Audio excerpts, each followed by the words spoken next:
Hello les amis, je vous retrouve pour une nouvelle vidéo sur le football et la Coupe du Monde 2026 et je vais vous présenter le match Australie contre Égypte. C'est un match qui a lieu ce vendredi 3 juillet 2026 à 20h pour le compte des 16e de finale dans cette compétition.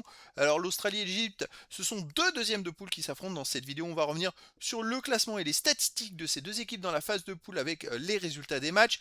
On enchaînera par le classement des meilleurs marqueurs dans cette Coupe du Monde. On verra également les 10 derniers résultats, toutes compétitions confondues et les stats de l'Australie et de l'Égypte. Et on terminera par les compositions d'équipes et tactiques éventuelles, ce qui nous permettra d'avoir une idée et une tendance à cette rencontre. Alors pour ceux qui souhaitent voir ce match à la télé, sachez que vous pouvez le voir sur Beansport 1 et sur M6. Sachez également qu'au classement FIFA, l'Australie est 27e tandis que l'Égypte est juste derrière 29e, donc c'est plutôt équilibré.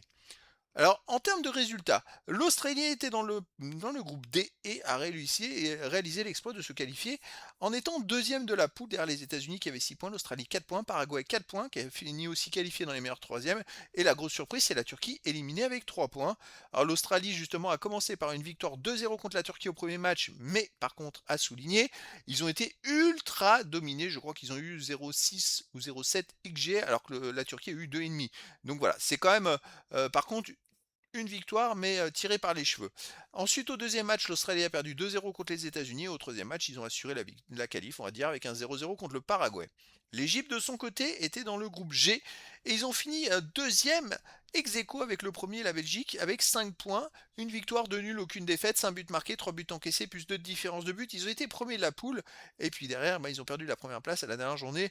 Alors dans les résultats, première journée, ils ont fait un partout contre la Belgique. Ensuite, deuxième journée, ils ont battu la Nouvelle-Zélande 3-1 et troisième journée, ils ont fait un partout contre l'Iran. C'est une petite contre-performance contre l'Iran. S'ils avaient gagné, ils auraient assuré la première place du groupe. Et là, finalement, ils finissent deuxième et donc ils affrontent l'Australie. Alors, le classement des meilleurs marqueurs dans cette Coupe du Monde, on n'a aucun joueur des deux équipes dans les 17 premiers du classement pour l'instant.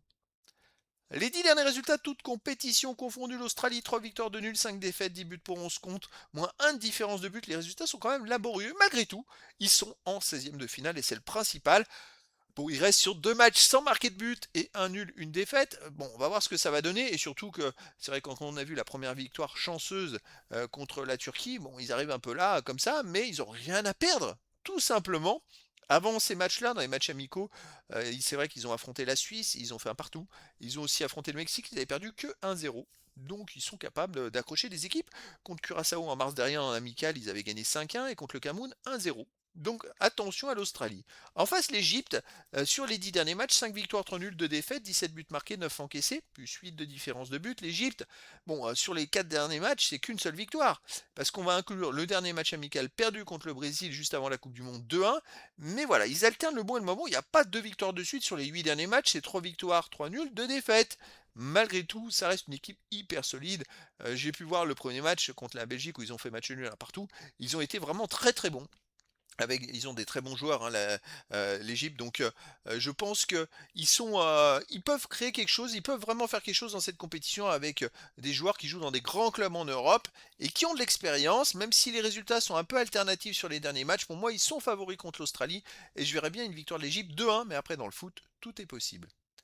Au niveau des compositions d'équipe et tactiques, pour l'Australie, on aurait du 5-4-1 avec gardien Beach, défense Geria ou Italiano, Circati, Soutar, Burgess, Boss, milieu de terrain Metcalfe, Neil, Engsler, Irankunda, attaquant Touré. Et pour l'Égypte, on aurait du 4-2-3-1 avec gardien Chaubert, défense Annie, Ibrahim, Rabia, Fatou, milieu de terrain défensif Saber et Atia, milieu offensif Elie, Zico, Salah, Achour, attaquant Marmouche. Donc voilà, le décor est planté entre ces deux équipes et donc je vous donne rendez-vous ce vendredi 3 juillet 2026 à 20h pour le match de football de 16e de finale de la Coupe du Monde 2026. L'Australie joue contre l'Égypte. Voilà les amis, je vous dis à très bientôt pour une nouvelle vidéo.